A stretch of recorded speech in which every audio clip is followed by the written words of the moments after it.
Keywords are the foundation of any successful Google Ads campaign, but choosing the wrong ones can lead to problems like low search volume, high CPCs, or even worse, no conversions. In this video, I'll show you how to find the best keywords using the Google Ads Keyword Planner, and if you stick around till the end, I'll show you the exact strategy I've used to generate over 2.5 million leads for clients.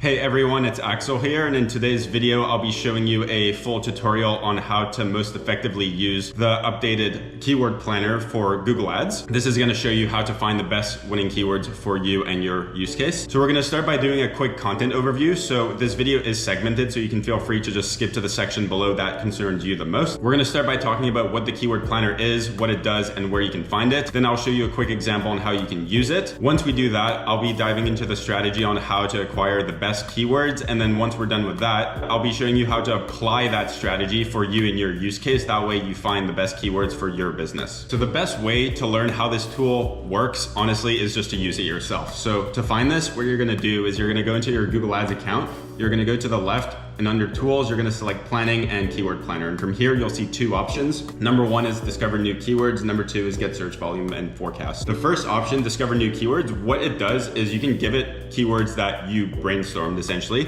and it'll generate a whole new list of keywords that you would have otherwise not thought of. So it can be used to find essentially new keywords. Whereas the other one is used when you have a set of keywords that you plan on using once you're done your brainstorming and finding new keywords, and it'll give you all the data and metrics you need to know about those specific keywords that you are planning on using. So let's say for this example that I'm a plumber who operates in Vancouver and I want to find the best keywords to acquire more leads online to get more revenue for my plumbing business. So what I would do is I would start by clicking on discover new keywords right here. Before I start this, I want to set my location. So right now it's set to all of Canada. If I'm working and operate only in Vancouver, then I only want to target the people who are specifically living in Vancouver, because if I start targeting all of Canada and someone in Montreal searches this keyword, I don't necessarily want them to book an appointment with my plumbing business across the country, right? So it's important that for your use case, you select your location right. If you're doing something like e-commerce, for example, you can set a much wider location radius, but if you're a service-based business, chances are that you only want to set the location to where it is you operate. So in this case, Vancouver. So I'm going to click on Canada right here, type in Vancouver and select include, and then I'm also going to remove Canada. That way it's not included, and click on save. Now, whatever we do next, it's only going to give me the data for people searching these keywords in that specific area. I can just brainstorm now and think, if someone were to search for a plumber in Vancouver and they lived in Vancouver, what would they search? They would probably search something like plumber in Vancouver, and I can hit enter. That way I lock it in as a keyword right here, and I can get results now. So what happens now is it'll show me a bunch of data for the keyword that I just gave it, and then under that it'll label some keyword ideas. So these are keywords that Google thinks are somewhat related to what I typed in, and we can use these to generate more keywords that we can use for our Google Ads campaign, which is really useful. You'll see that specifically for each one, it'll give you monthly searches on a month-to-month basis. This is an estimate, but it tends to be relatively pretty accurate.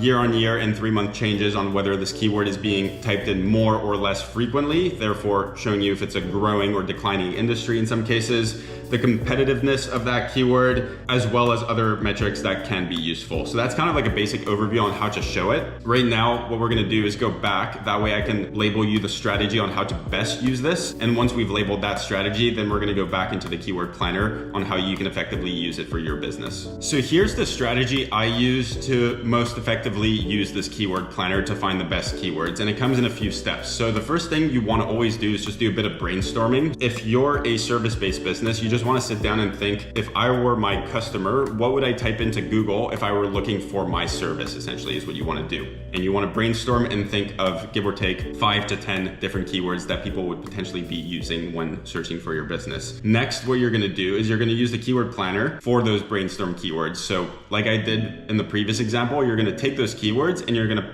input them into the keyword planner. That way it'll generate the data and the metrics you need to know for those keywords you inputted, as well as giving you different keyword ideas that are related to those brainstormed ideas. And what's gonna happen is you're probably gonna end up with a big list of other keyword ideas that Google gives you. And what we wanna do is we wanna look through these, find the relevant ones, and then rerun those through the keyword planner. And you just essentially repeat this process over and over again until you kind of run out. And that's how you essentially find or try to find all of the keywords that are relevant to you and your business and what you're trying to offer to your potential customers, right? And if you rinse and repeat this idea multiple times, what's going to happen is at the end, you are going to end up with one big list of potential keywords that you can use. And I will show you how to use this list to pick and choose the best ones. And to choose the best ones, it really comes down to three things. If I go to the next slide, to find a good keyword, you essentially need number one, relevancy, search volume, and a low competitiveness to the keywords, and specifically in that order. Relevancy is essentially, is the keyword relevant to you and your business and what you're doing? The search volume is the amount of people who are searching up that keyword on a month-to-month basis, and the competitiveness or the cost is how many other people are also using this keyword. Generally speaking, the more people use a keyword on Google Ads, the more expensive it becomes when someone clicks on that keyword. So you kind of want to take that into account when you are choosing your keywords. But I label these in this order because if you have a very low-cost keyword, that's great, but it doesn't necessarily matter that much if no one searches it in the first place, which is why I put this below the search volume. So you always want people to search that keyword before you look at the cost, because if no one's searching it, you don't want to use it. And then relevancy comes before search volume, because you can have a keyword with a very high search volume, but that doesn't really matter if the keyword isn't relevant in the first place. So if I use this keyword planner as a plumber and I find a keyword that has 10,000 searches per month, and the keyword is, for example, landscaping services in Vancouver, that's great in terms of the search volume if I were running a landscaping business, but since I'm a plumber, it's not very useful and it's not relevant, so I don't want to use it. So in that order, you always want to pick keywords on relevancy. Once you have relevant keywords, then you pick the ones that have a high search volume, and then out of those high search volume ones, you want to pick the ones that are the least competitive and cost the least to run on Google Ads. So what we're going to do now is we're going to go back into Google Ads, and I'm going to show you how to use this strategy. Quickly, before we move on, if you like this video so far, please give the video a like and a subscribe. That way you're updated on all my newest videos that are to come. So now we're back in Google Ads, and I will show you exactly how to use this strategy. Here's what we're going to do. You're going to want to have your Google Ads account open, and you're also going to want to have a spreadsheet open. And we're going to start with the brainstorming stage. For this example, we'll just stick to my previous example. Let's say I'm a plumber and I'm in Vancouver and I want to acquire more customers for my plumbing business in Vancouver. So I want to brainstorm about 10 ideas. I say 10 because that's the most amount of keywords that you can input into the keyword planner at one given time.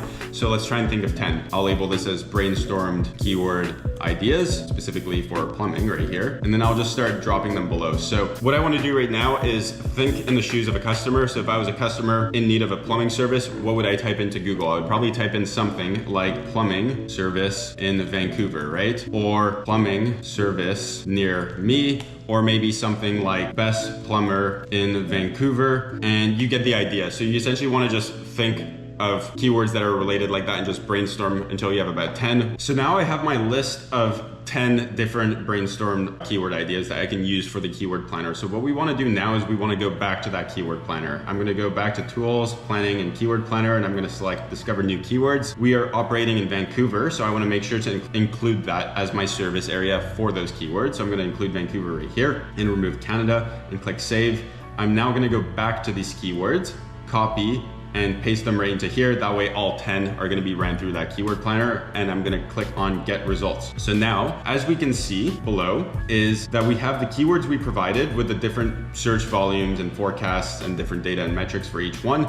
And then it's gonna start labeling some keyword ideas right here. I can change this 10 to, let's say, 200.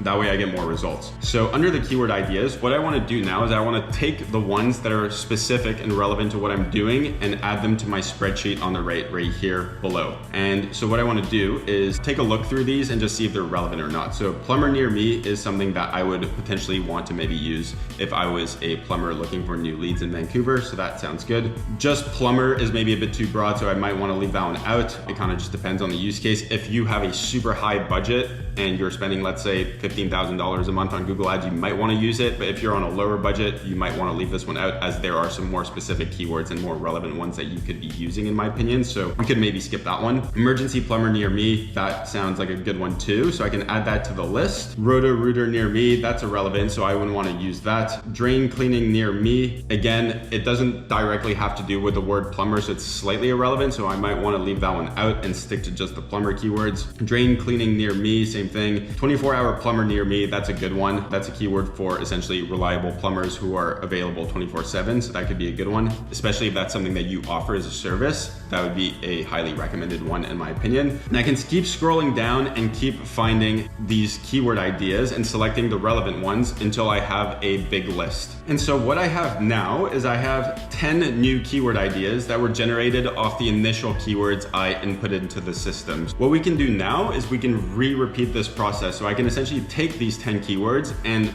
re-add them to the keyword planner to generate even more keyword ideas. So that's exactly what we're gonna do now. I'm gonna take and copy this, go back here, delete everything I had. I'm gonna paste it and I'm gonna get results. And now what's gonna happen is it's gonna show me the data for those keywords I just provided, as you can see up here. It's gonna show me even more other keyword ideas. So what I can do again is I can select any relevant ones and add them to my Google Sheet. Emergency plumber could be a useful one, so I could add that right here to my list. And then we have plumbing services near me. That's super relevant, so I can select that one and put it right here. Cheap plumbers near me. If you consider your plumbing service to be cheaper than the competitors, for example, this could be a great one if you offer a low rate. So that's something we could use too, and add it to here. And so what I'm gonna do is I'm gonna keep doing this, and I'm gonna keep finding new keywords, keep running them through the system until I essentially end up with one big list of keywords. Okay, so what I have now, as you can see here, is I can put this in bold because that's not a keyword, but I have essentially my huge list of all the different keyword ideas I generated from the keyword planner. So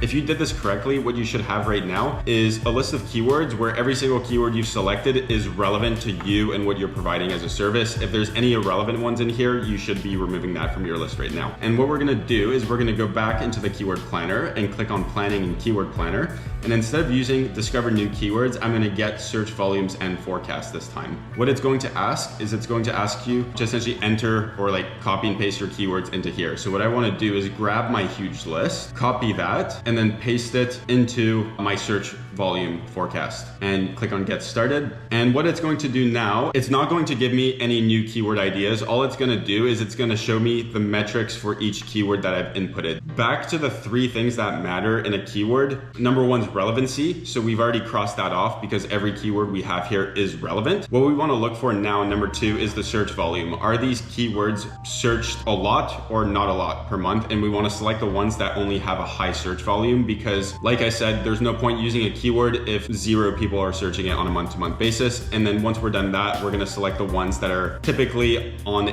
a lower competitive level. That way the keywords cost less when you use them in your Google Ads campaign. And the idea behind that is if you have a keyword that costs less, if your clicks cost less, then your cost per result should cost less, and your ads should therefore have a higher return on the amount of money you're spending on the ads in the first place if you're doing it correctly. So that's kind of why we want to have those three things. But first things first, we want to select the ones with higher search volume. So what I can do here is I can order this by average monthly searches. So I can see that the top one here has 50,000 searches, whereas the bottom one has 0, 20, 30, 50. Typically speaking, I would say that you can kind of reverse engineer this stuff. Usually a good conversion rate is about 10% and a good CTR rate is about 10%. So if you have about 1,000 searches on a keyword, you can expect about 100 clicks per month out of that. And out of 100 clicks at a 10% conversion rate, you can expect about 10 leads. So if you have about 1,000 searches on a good landing page, you can maybe acquire, give or take, about 10 leads, right? So I can use that as a benchmark. It kind of depends for you and how much you're planning on spending on ads, but try and reverse engineer it so then you can figure out what is the minimum amount of search volume you're willing to take. This number will be lower if you're spending less on ads, and it will be higher as a requirement if you're spending more on ads. Let's say my cap was 1,000. Typically speaking, I like to use for most niches keywords that have about 1,000 search volume per month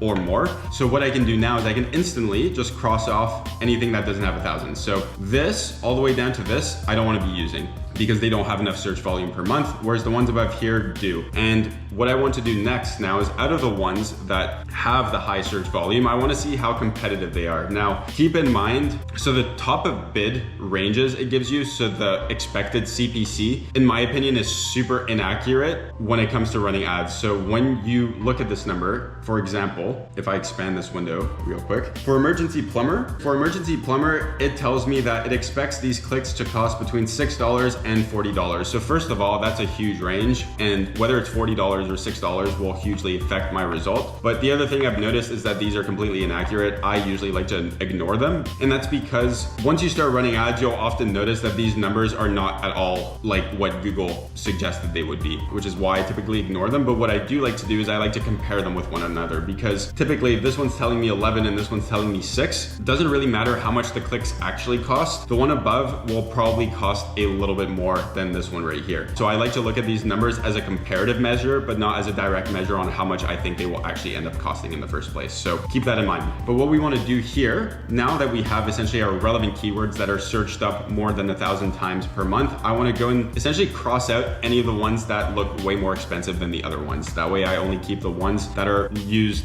let's say, slightly less often when it comes to your competitors. So if I scroll through here, I can see right off the bat that this one right here and this one right here, they are labeled as a medium competition keyword as opposed to low, like the ones down here, and they do cost significantly more comparatively to the other ones. So these ones I would maybe consider not using. Whereas this one's about $5, this one's about 6, 4, this one's a little bit higher. It's probably fine though. This one's at 7, this one's at 4, and this one's at 4. So what we can do now is we can run ahead with these keywords right here and only select the ones that are not ticked and put them back into my spreadsheet. So I'm going to do that by copy and pasting them individually into this keyword sheet right here. So what we're left now here is we've trimmed down this huge list to only 8 different keywords. What we have here is a list of keywords that are number 1, relevant, number 2, they have a high search volume per month, and number 3, they are not that competitive compared to the other keywords that came up, and therefore probably less expensive to use. This would be a good basis to use in an ad set for one of your Google ad campaigns if you were working as a plumber in Vancouver, and I could go ahead with these and start these as my initial test. Now, a couple questions might arise, and one of them is how many keywords should you actually be using? That depends on the niche and it depends on how much money you're spending per month. Typically for one ad group, I like to use anywhere from 5 to 10 keywords. I don't like to use less than that because if you use less, you might be limiting your search volume to some degree. And if you use any more than 10, especially at the lower budgets, what happens is your budget starts getting thinned out over too many keywords. And when you're optimizing your ads, what happens is less money will be spent on each keyword, which will make it harder for you to tell if each keyword is working effectively or not. Whereas when you stick to 5 or 10, usually the budget doesn't get thinned out too much,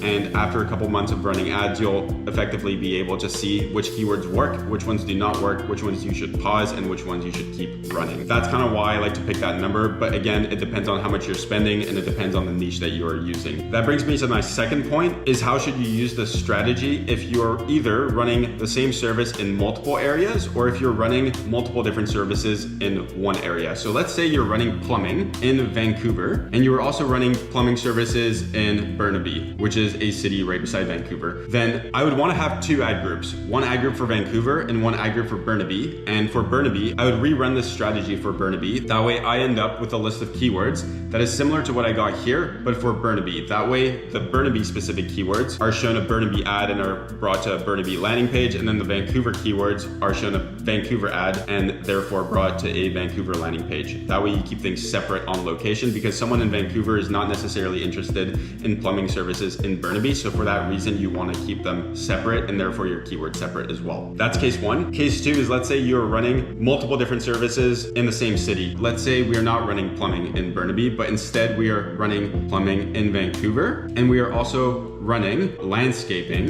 in Vancouver, and let's say we are also running carpentry services in Vancouver. Then again, you would not want to show a landscaping ad for a plumbing related keyword. You would want to target a landscaping related keyword for a landscaping related ad. So what you'd want to do is reuse the strategy all over again. That way you end up with your plumber keywords. Those are going to go into one ad group showing a plumbing ad brought to specifically a plumbing landing page. Redo the strategy, but this time for landscaping. That way you end up with your landscaping keywords. And then again, same thing for your carpentry keywords. And what you would have in the end is a campaign specifically with 3 different ad groups one for plumbing, one for landscaping, and one for carpentry, with 3 different ads and 3 different landing pages. That way everything stays segmented, but most importantly, relevant, because you always want to have the keyword relevant to the ad and the ad relevant to the landing page if you want your ad campaigns to run successfully. So hopefully this video has shown you how to effectively use the keyword planner and find the best winning keywords for you and your own business. If you'd like me to personally find the best keywords for you or have me manage your ads for you, feel free to book a call with me using the link in the description below. And if you have any questions on what I just explained or anything I might have left out, feel free to drop that in the comments and I'll try to get back to you as soon as possible. Other than that, I'll see you on the next one.